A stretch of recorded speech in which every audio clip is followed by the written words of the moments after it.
I'm going to try and get this done in one take. This video is one of the most difficult videos I've done because everything comes down to a budget. Now, I will try my best to show you exactly what I've done and how much I have spent, because that's the easiest way for me to tell you. So, the best way to start karting and how much is it going to cost you? Quite frankly, start with rentals. Rentals will cost you maybe 1,000 ringgit, 2,000 ringgit, 3,000 ringgit before you're ready to commit moving on to buying your own car. You'll need time to practice, you need time to learn tracks, you need time to decide whether or not this sport is really what you want to do. I could have put down a deposit on a house, or I could have bought myself a car with the amount of money that I have spent. I started with rental karting probably 8 weeks ago, maybe 10 weeks ago. So my entire karting career is based over 10 weeks. In the first month, I probably spent 2,000 ringgit. After that, I probably spent another 1,000 over 2 weeks. I did as many sessions as I could. I did a mix of the 270cc, which cost 70 ringgit per 10 minutes. Then I would often do 1 or 2 stints on the 90 ringgit, I can't remember what they are, 370, 320, the higher cc, 390s. I would often do 1 or 2 sessions with those on the same day.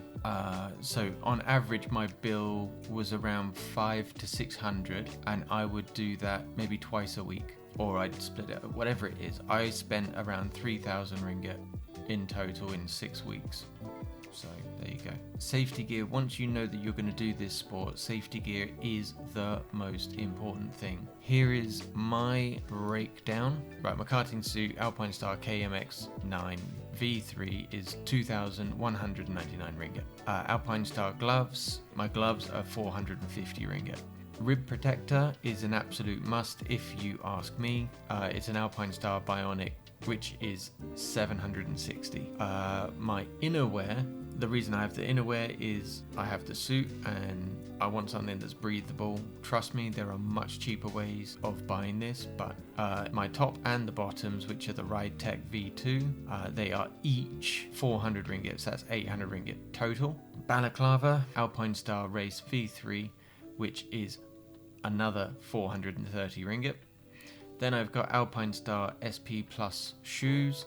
They are 1,200. Then it comes to the helmet. I went with a Bell RS7, 4,799 ringgit. Then I also bought the coloured visor, which was another 700 ringgit. Then I bought the air intakes, which is another 300 ringgit. And then I decided that I wanted a different type of helmet. So I bought exactly the same one. I bought the Bell RS7 carbon with the custom fabric inlays, which cost me 8,999 ringgit. So all in all, if I didn't buy the new helmet, it would have been 11,664 ringgit. That's a lot of money. After I spent more money on a carbon fiber helmet, it now comes to 20,663 ringgit.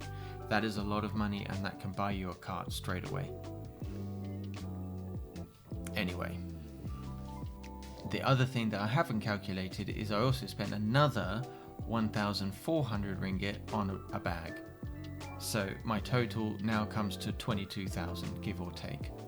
Right, after you've bought your safety gear, now the big question, the one that everyone asks, buying a kart, budget, stick to a budget. I budgeted 15,000. I spent 18,500. I spent more because the right kart came up. I was looking through Facebook, I was looking on Carousel, I was looking on Muda, I was looking at all of the online platforms. Basically, I had to look at a lot of different karts. I also went to a lot of racing teams and kart mechanics. So if you really want to find the best deals, go to tracks or go on Facebook and look at karting mechanics. There's quite a few shops, and they will be more than happy to sell you a kart at a reasonable price. I ended up buying from LYL, from Rodney. I think I got a fantastic deal. Next, this is the most critical bit. If you're a bargain hunter, the cheapest way of karting is to bring your kart home and store it at home. The most expensive bit about storing your own kart is the cost of getting your kart from your house to a track. For me, I live in Subang, and if I want to take my kart to any of the tracks nearby, on average I'm looking at 150 for a La La Move van, because not all karts will fit into a 4x4, so a La La Move van is 150 one way.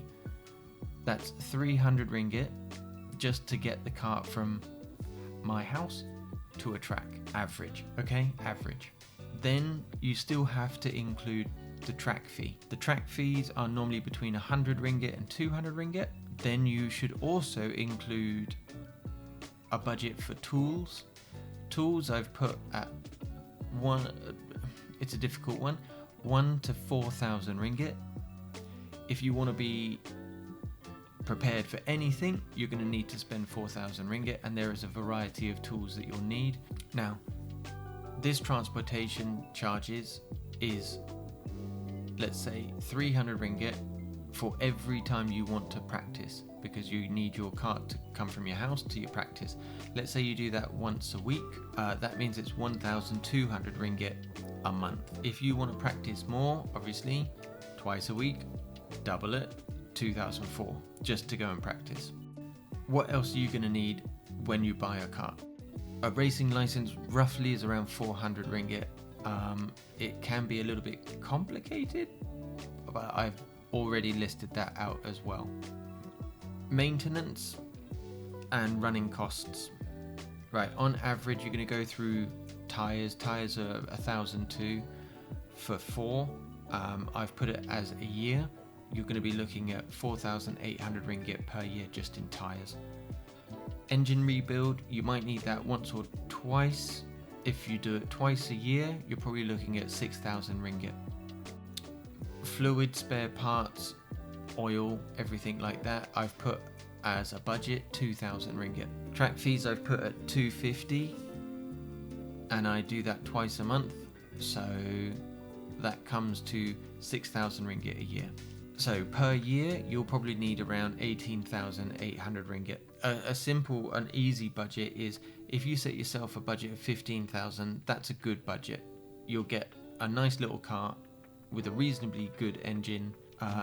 It probably would have been recently rebuilt. So let's say you spend 15,000 on a kart, your tools, maybe 3,000. Your race license is 400 ringgit. So the total kart cost is around 18,400. Training and fitness, I personally do go to the gym, and I spend roughly 200 ringgit a month for my gym fitness, so that's 2,400 a year. Practice sessions, I've allocated an extra 2 per month, so that's 4 in total. That's another 12,500 ringgit per practice. This is where it gets expensive, really expensive. Let's say that you want to hold your kart at the place that you bought it from. Let's say I bought my kart at LYL. The storage fees is 200 ringgit a month. That's 2,400 per year. Then I pay a service or maintenance fee with Rodney.